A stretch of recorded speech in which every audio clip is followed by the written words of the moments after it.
Hello, everyone. Welcome to this special session on Plant with Purposes programs in Mexico and Haiti. We're so delighted you're able to take the time to join us today and learn about our expanding impact in both of these countries.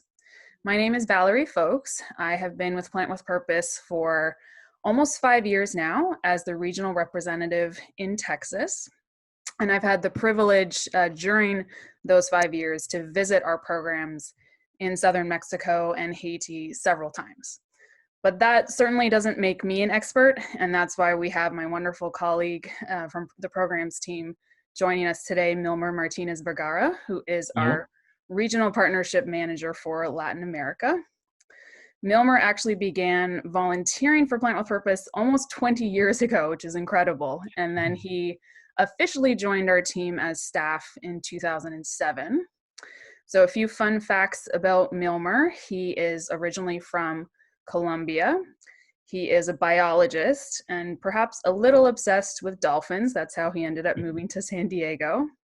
And he's fluent in Spanish and French. So that really enables him to have close relationships with our local programs teams. He's spent a lot of time in the field over the past 13 years with our staff. So he, better than anyone, knows the intricacies of both our Mexico and Haiti programs. So hello, Milmer. Welcome. Thank you so much for joining us today. Hello, Valerie. No, I'm happy to be here.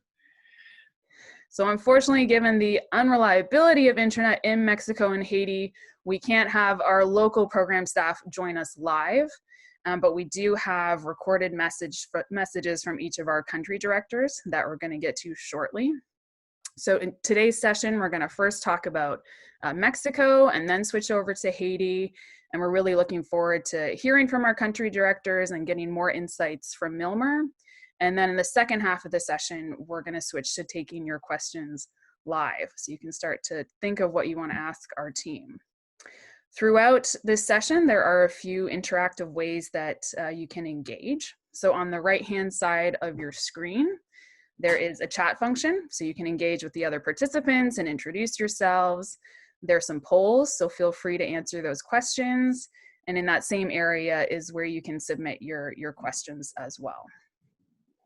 So before we dive in, I just want to take a moment to thank you all so much for your support of our Mexico and Haiti programs over the years. You've helped build the capacity of our local team so they could hone the program and reach more families and lead us to this exciting time of major expansion.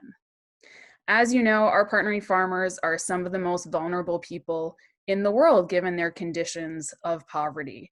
They're trying to earn a livelihood from terribly degraded hillsides. My background photo right now is of a partnering community in Oaxaca, Mexico called Cerro Michin, which I visited a few years ago. And, you know, this is certainly not what most Americans think of when we think of a farm. But on top of these challenging conditions, you know, COVID-19 is also worsening food insecurity for the world's most vulnerable. But the good news is that through our program, our partnering farmers have greatly increased their resilience thanks to your support. They've saved their money together, started small businesses, diversified their crops, planted trees to restore their watershed, and strengthen their local churches. All of their hard work is enabling them to continue to make progress despite the challenges of the pandemic. And given our proven impact in reversing rural poverty and its root cause of environmental degradation, now is the time to grow our programs. So we have the ambitious goal to grow from serving 40,000 families globally to 100,000 families by 2025. Mexico is a top priority for this growth, and we are expanding heavily this year. So now we're going to switch over and hear from our country director, Luis, and the holistic mission manager, Evelyn. They are some of the founders of Plant with Purpose Mexico. And you should know that we are known locally in Mexico as Mission Integral. So here's Luis and Evelyn. Un caluroso saludo a todas las personas que nos están viendo en este momento. Espero que se encuentren muy bien. Mi nombre es Luis Alberto Castellanos. Soy director y socio fundador de Misión Integral para el Desarrollo en México. Nací en el bello estado de Oaxaca y hemos trabajado con Planta con Propósito durante más de 2 décadas. Hola, mi nombre es Loida Evelyn Pérez Bravo, también colaboro en Misión Integral. Soy mexicana y hoy queremos compartir con ustedes sobre el trabajo que realizamos en las comunidades de nuestro país.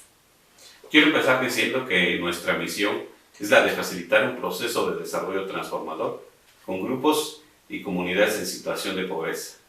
Pero quiero aclarar que no los consideramos pobres, pues son hechos a imagen y semejanza de Dios, con dones y talentos, y queremos ver a dichas personas con valores fortalecidos, mejorando su calidad de vida en una relación armónica con su comunidad, con el medio ambiente y con Dios. Así es, actualmente trabajamos con comunidades indígenas en el estado de Oaxaca, con mixtecos y zapotecos, y en el estado de Chiapas trabajamos con tzotziles y celtales, y recientemente este año iniciamos el trabajo con nahuas del estado de Puebla.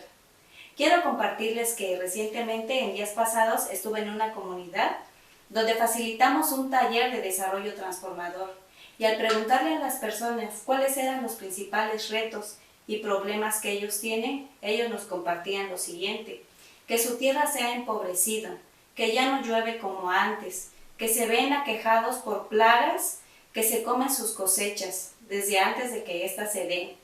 Y además que el calor ha aumentado, que ya no llueve como antes y que al usar agroquímicos las plantas muchas veces se queman. Y este es un problema para ellos. Yo creo que esto afecta directamente los modos y medios de vida de las familias campesinas, pues sufren pérdidas importantes en su inversión, su producción agrícola y su alimentación, provocando en muchos casos que tengan que emigrar de manera temporal o permanente en busca de empleo e ingresos para sostener a sus familias. Así es. Aunado a esta situación, la actual pandemia del COVID-19 hace más vulnerable a nuestras comunidades indígenas. Sin embargo, nosotros buscamos demostrarle que pueden desarrollar mayor resiliencia y que no es necesario que dejen sus tierras y sus comunidades, ya que con la capacitación y la asesoría adecuada, aprovechando de manera sustentable sus recursos, pueden salir adelante. Así es, por eso en estos talleres que les facilitamos, también les preguntamos qué se puede hacer, y cuando reflexionamos con ellos sobre su identidad y vocación, y ellos llegan a la conclusión de que son personas creadas por Dios, hechas a su imagen y semejanza, inteligentes, creativas, con dones y talentos y con un potencial enorme para salir adelante, esta situación cambia. Cuando hablamos con ellos sobre la vocación de ser mayordomos de la creación, entonces ellos pueden empezar a realizar actividades que contrarresten estas actividades, estas plagas, estos problemas. Por ejemplo, al trabajar con ellos en este taller, ellos decidieron hacer un plan de trabajo en el cual, con la asesoramiento y compañía de nuestro equipo técnico, ellos van a poder revertir estos problemas al trabajar en compostear sus desechos y llevar abonos orgánicos a sus parcelas y ya no usar tanto agroquímico. Además, también van a poder establecer barreras vivas, y ellos se dan cuenta también que la falta de árboles es lo que está afectando al medio ambiente. Por eso más adelante van a reforestar en su comunidad. Y bueno, este grupo no tiene mucho, pero es un grupo que ya se encuentra ahorrando. Por eso, con un manejo integral de las microcuencas, en este año iniciamos la expansión en comunidades náhuatl del estado de Puebla, trabajando en 2 microcuencas prioritarias, en donde ya se han organizado 7 grupos de trabajo y planeamos establecer 3 más en este año. La meta a 5 años es completar 50 grupos, lo que representa beneficiar a 500 familias aproximadamente. En Oaxaca, con el favor de Dios, planeamos trabajar en los próximos 5 años con 1000 nuevas familias pertenecientes a las etnias mixteca y zapoteca. Y en Chiapas nos vemos asociando a otras 1870 familias celtales y tzotziles. Para ello, para realizar este trabajo, contamos con un equipo muy profesional y muy comprometido, que comparte la misión y la visión y los valores. Ellos se miran como mayordomos de la creación, y mientras trabajan en el desarrollo transformador de las comunidades, al igual que nosotros, somos transformados en este camino. Claro que sí. La tarea no es fácil, pero amamos a nuestra tierra, amamos a nuestra gente, y ellos están motivados respondiendo activamente a nuestra estrategia de trabajo. Queremos invitarles pues de todo corazón en este momento de grandes desafíos a que se una a nuestra causa. Gracias. Hasta luego. So as you heard, Luis and Evelyn have led our program in Mexico for the last 20 years. And I love how they mentioned that they are still being transformed as they carry out their mission to bring holistic transformation to communities. I've seen firsthand on the different times that I've visited how Luis and Evelyn and all the local staff have really deep and meaningful relationships with our partnering farmers, and that they're living out their faith through their vocation. Luis and Evelyn also really emphasized that the role of our local staff in Mexico is to empower our partnering farmers to use their God-given gifts and talents and create their own plans with their communities to transform their land and their lives. So Milmer, we work in Mexico with very marginalized indigenous communities who suffer from some of the highest poverty and food insecurity rates in the country, really comparable to levels that you see in Haiti. So can you share about the nuances of working with these indigenous communities and why it's so important to focus on empowerment and local leadership, particularly in this context?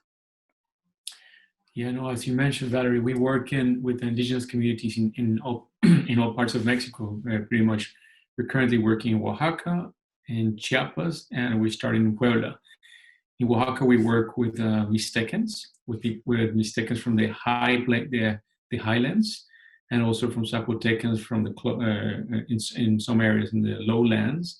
It's actually closer to the city. And in Chiapas, we work with Tzotziles and Tzetzal, with two different ethnicities. And in Puebla, we started working with Nahuatl. There's many reasons, and we can get into an anthropological discussion of why, of the correlation between these states and these ethnicities and poverty. But ultimately, they're just marginalized groups. They're groups in areas that are in Oaxaca, in areas that are highly desertic, highly degraded lands. There's this inherited distrust also for the government. In Mexico, indigenous communities have their own federated governments, their own habits and customs. So that in itself isolates them too. In some of the groups that we work in Mexico, even they were never conquered by colonists, by the Spanish when they arrived. So there's this inherent isolation or insular kind of culture and thoughts within Mexico of these communities and many other indigenous communities. So this in itself exacerbates that. So I would say that the biggest and most significant step in working with these groups, with these communities, is developing the trust. Is developing the trust as an outsider, as someone that comes to a community, as someone that comes with an agenda that is their agenda.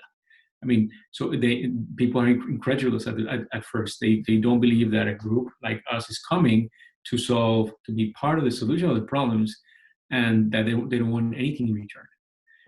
Some communities, the churches are non-existent because there's the stigma of churches trying to impose their agenda. So not even churches are allowed, and we are invited, not just allowed. So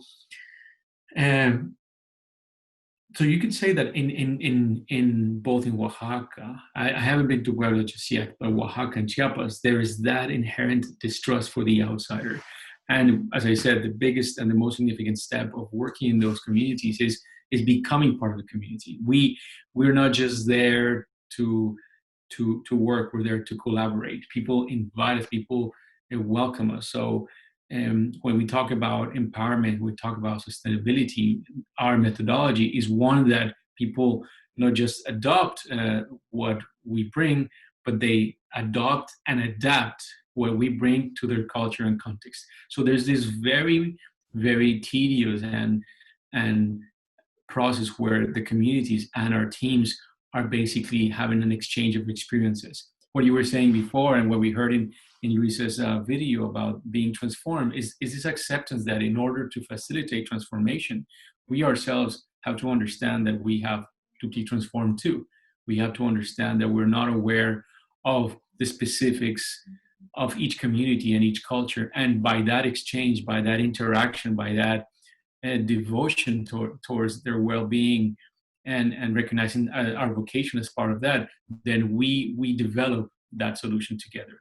Of course, we have a general understanding of a general idea of what we want to work on. They work in degraded areas. We want to be part of the process of improving those areas. There's marginalization. There's no services and all these different things. So we have a solution, or we have a model that addresses that. But it's not a plug and play. It is really a process where you develop together, where you co-design, where you co-invest. There's no handouts here. It's really, okay, we recognize this is a need of the community. Let's do it together. Okay, what do you have? Oh, I have this. What do you bring? Oh, I bring this. And they bring their talents. They bring their resources. We do the same. So that is the nature of the work. And I know that I extended a little bit much more of what you were asking, but it's really intricately linked to the way how we work. No, that was a beautiful description, and I think that's something we can often forget, but that it's so important, is this mutual transformation. We're in a relationship together. Correct. It's a two-way street. Correct. So yeah. Plant with Purpose Mexico was founded almost 25 years ago, and many of our team members have been there since the beginning, which is incredible. Correct, yeah. But this is the year that we're going to have our biggest expansion ever. We're starting 54 new savings groups. That's the plan. That's more than twice the number we've ever done in 1 year before. And savings groups are really the platform for our program in communities. When families join them, they also join the agriculture and environmental and spiritual renewal curriculums. We don't even call them saving groups only. We call them community development groups locally. And that's a much better description. So this year we hope to add, 54 new groups, and that will hopefully reach 900 new families in Chiapas, Oaxaca, and for the first time in the state of Puebla, where we're expanding. Yeah. So Milmer, can you share a bit more about why are we seeing, such an increase in demand for our program right now, and why in this moment are we able to expand so much to meet the need? Yeah, as I was mentioning before, this is a long process. This process of trust development is very long, of being adopted by the community, right? The community adopts us as one of their members in a way. So this takes a long time. I remember one time having a conversation with Luis. You heard Luis, the director. He was saying, "We're like bamboo. We're like the bamboo. We're just developing the root system. That takes time, that really is intricate and careful and deliberate in order to be able to grow as the bamboo grows in 1 second." So we've been in that process. You can say it's a series of factors that have put us in this situation. One of them is that it has taken all this time in as an organization for us to develop, for us to tweak, to develop efficiencies in our system in order to scale this fast. So we've been able to work with that. For example, what you just mentioned about the 54 groups, this was unheard of. At the beginning, I remember struggling with Misión Integral, with the concept of the saving groups, and they were worried that it would be too lopsided, too biased towards that, to the financial services. And what I would tell Luis at the beginning is that no, the saving groups is not just the financial services. It's not just a means for us financial services for the community. It is really a vehicle for changing culture. And this becomes more evident in other places like in Haiti that we'll talk after.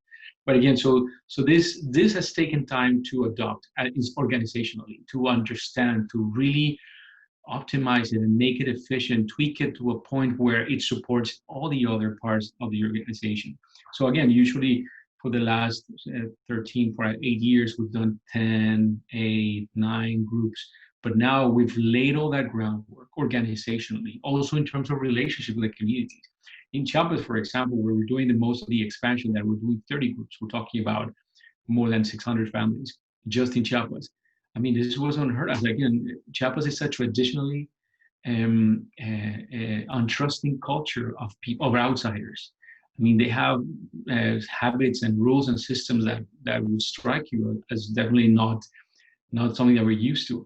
And we are in a situation where the community is calling us. The community is committing to these processes that before it was like they were skeptical about it. So as I said, organizationally, we've reached a significant point, an inflection point to be able to scale, and also in the communities such as the state of Chiapas and Puebla, we've reached a level of trust that they want to go all in. And these are like I can say, maybe I shouldn't say it, but this is like conservation estimates of how much we can grow, because they're saying we can commit to that, and our track record is that we'll always end up doing more. But anyway, my point is that the community is ready. We've developed the trust with the community. We've achieved these efficiencies at organizational level that puts us in the right situation to grow. And this, of course, coincided with the COVID. The communities, both in Oaxaca and Chiapas, have realized that this level of the projects, the vision that our model brings to the community really addresses holistically the issues that they have, right?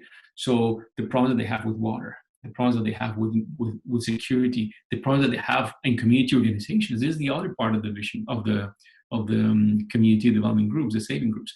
They are little grassroots organizations in the community that have our character with our core areas: environment, faith, and economic empowerment, that are really moving and mobilizing to the community because they have that sense of service to their community.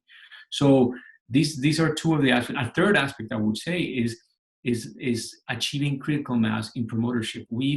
Part of our model for growth and for sustainability and empowerment is developing a network of promoters all over the country that carry the knowledge, that are like this bank of information for the community, that are people that are developed, that are chosen to be devoted for the community, that see a sense of service to the community. So we also have a group of about 42 promoters that have proven themselves, especially, as I said, in this COVID time, when we've reduced our face-to-face contact with communities because they're so isolated and we don't want to bring infection.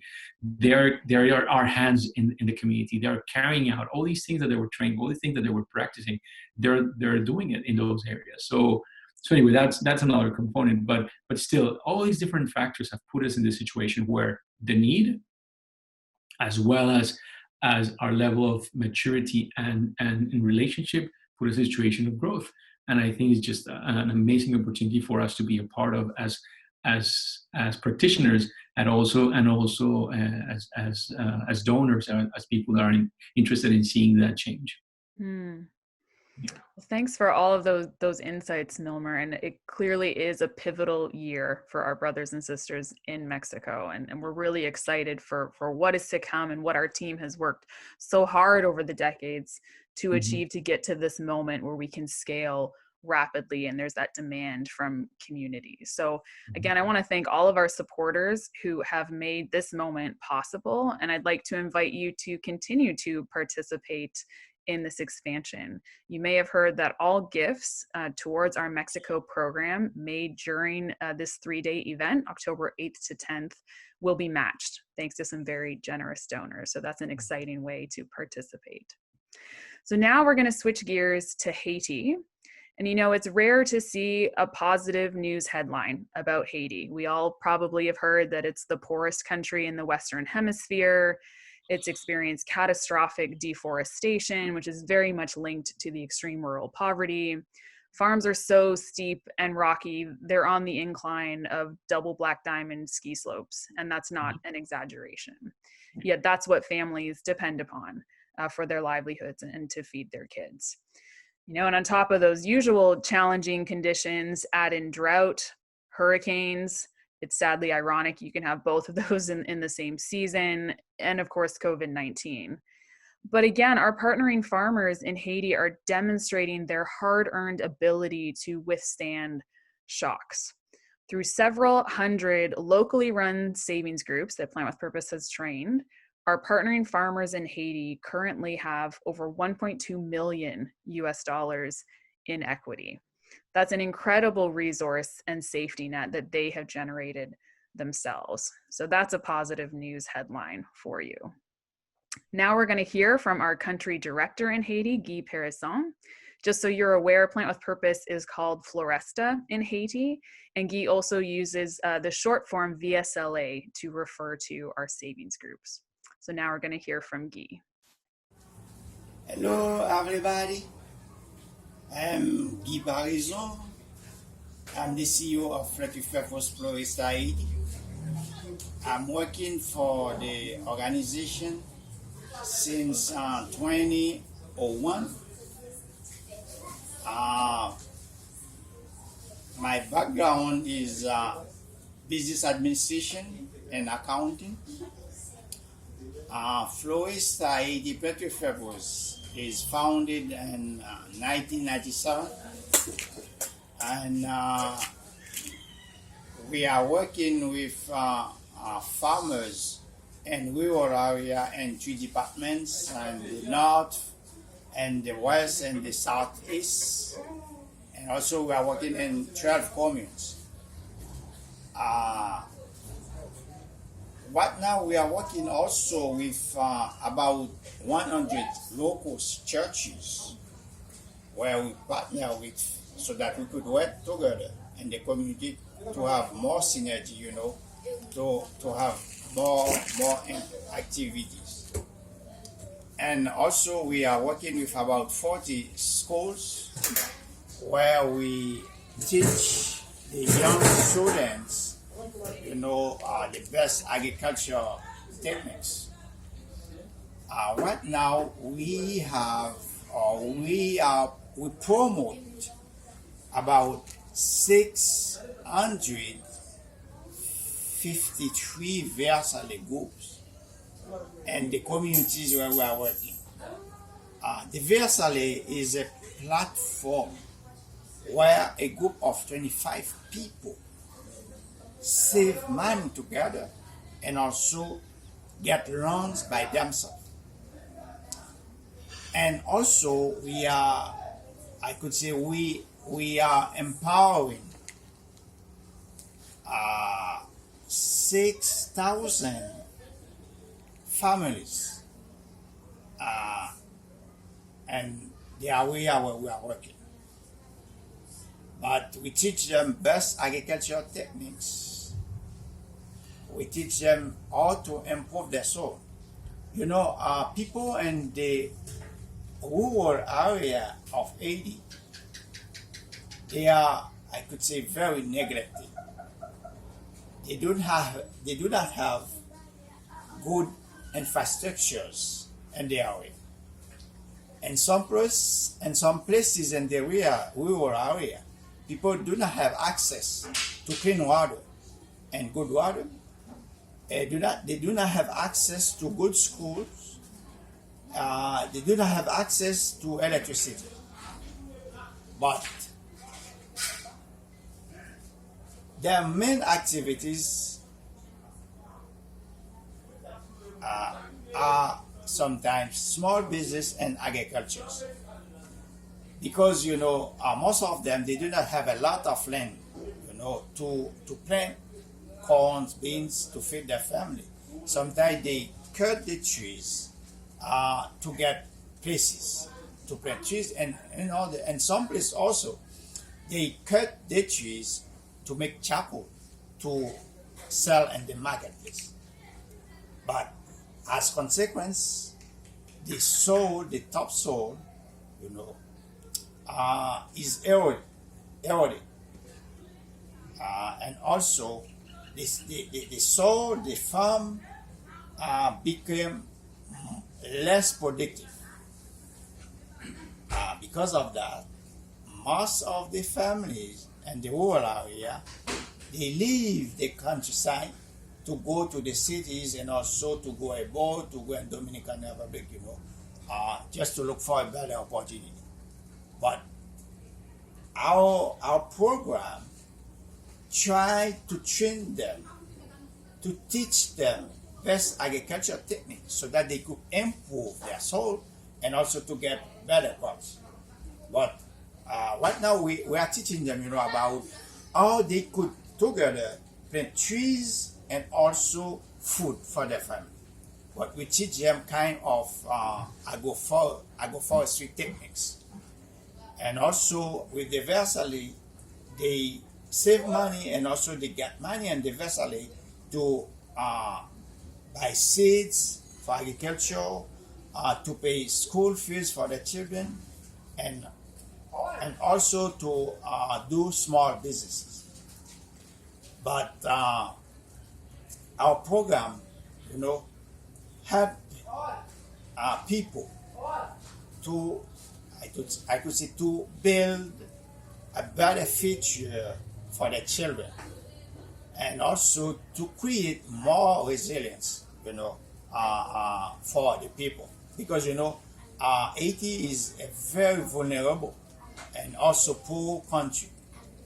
But every year, sometime we face two hurricanes that destroy the farms of the people, sometimes their houses. But with the training, the good techniques that we teach them, people become more and more resilient. But it's exactly what we are trying to do today. And also, even the COVID-19, people could, can afford to continue to plant trees to create versatility. But people are very, very motivated because their motivation, the COVID-19, and also the phenomenon of political issue, street demonstrations, country law, something like that, do not have impact, greatly our work and the how we are working because of the motivation of the farmers to work by themselves to improve their condition of life. But thanks to God, also I can say people we are working with in the rural area, they I could say do not affect by COVID-19. Even the staff, and the partner farmers who are working, they are safe only now. Any of them, doesn't die with the COVID-19. But I would like to thank you, brothers and sisters, for your precious support and also for the prayers. Because I think without your prayers, Florista Plenty of Purpose can't really empower people in the area where we're working. And your prayers are still needed to continue to impact more people in the country. Thank you very much for your support. God bless you. Thank you. I'd like to echo Guy's closing remarks there, that without your prayers, without your support, we cannot impact people. And we really are striving to impact even more now when the need is so great. So this year alone, we plan on hopefully reaching 2,000 new families by adding 99 savings groups. And again, the 3-day match that I mentioned for Mexico also applies to Haiti, which is pretty exciting. Something that we haven't talked about yet in today's session, but it's a really important aspect of our ministry, especially in a country like Haiti, where unfortunately there have been some organizations that have unintentionally caused dependency through harmful handouts. But this aspect of our ministry that's in a way unique is that our partnering farmers are equipped to graduate from our program. We're trying to work ourselves out of a job. So while this year we plan on adding and starting to train 99 new savings groups, we also hope to graduate 44 groups. That'll be a record number. So Milmer, I'd love for you to just share with the audience a bit more and make sense for them. How do our partnering farmers go from barely scraping by to accumulating over $1 million and eventually being equipped to graduate from our programs?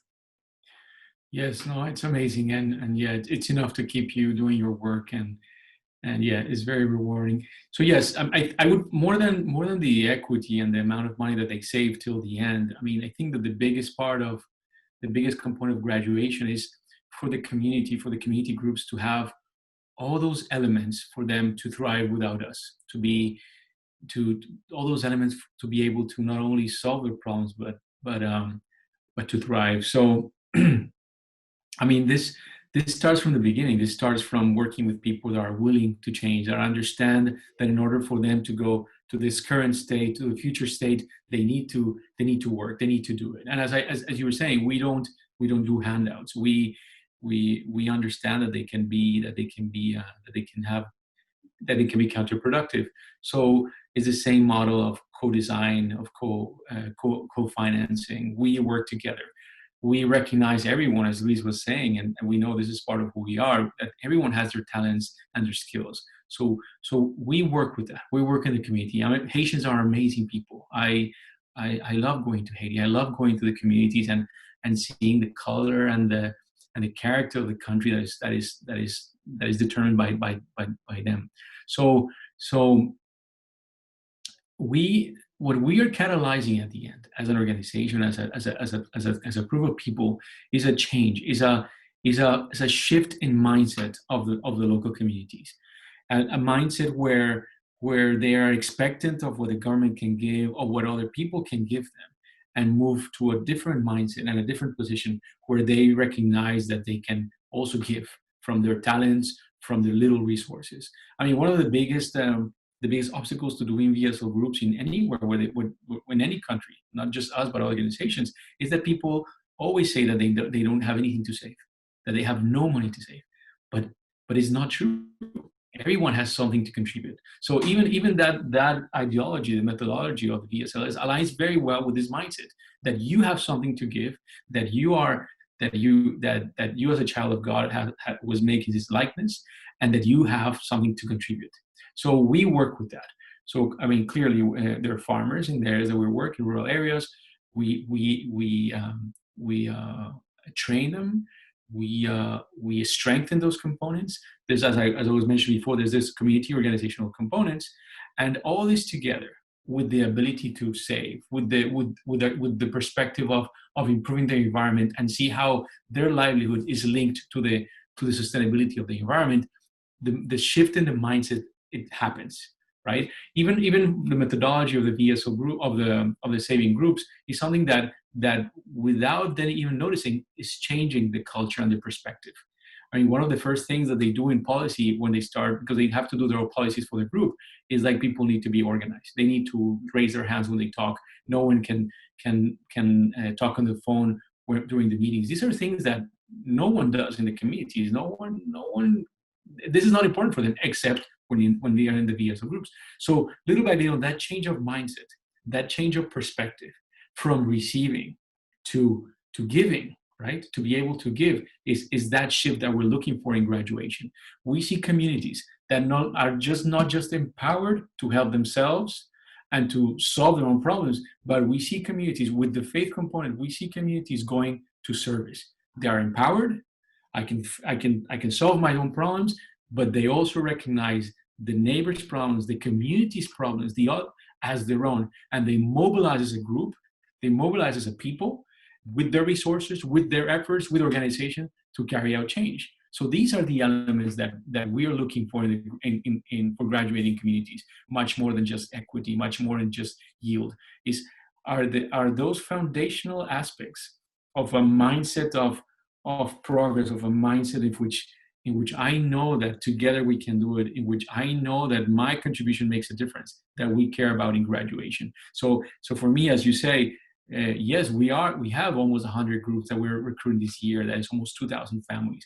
But the reason why there are so many is because they have seen what the other ones, the ones before, the other 400, the 44 that are graduating have done. They have changed their roads. They have changed their markets. They have fixed the lights in the communities. They have built houses for people that are even poorer in the communities. So these are the elements that we intend to see. They see and they understand that we cannot be there forever. They understand that by us staying longer in the community is freezing up resources for other people, and those communities that graduate, those groups and those farmers that graduate becomes also those promoters for our work in other communities. So these are the elements that are just indicators of a community being ready to graduate, to go from a receiving position to a giving position, basically, in general terms. Well, this beautiful virtuous cycle is being created out of this vicious cycle once, where people were trapped in poverty and of course didn't have the mindset that they could give and that they had something to contribute. So to see where these graduated groups are when they're so empowered and they're able to start training other groups on their own and sharing techniques and giving away tree seedlings, it's just incredible to see these acts of generosity. And I hope people who are watching, remember these stories when you think of Haiti next time. So Milmer, thank you so much for all of your insights, and we're going to hear much more from you shortly, but we're just going to switch over to live Q&A. So everybody, I hope you've been thinking of your questions, and I'm going to hand over to my colleague, Christy, to moderate this part of the session. Thank you.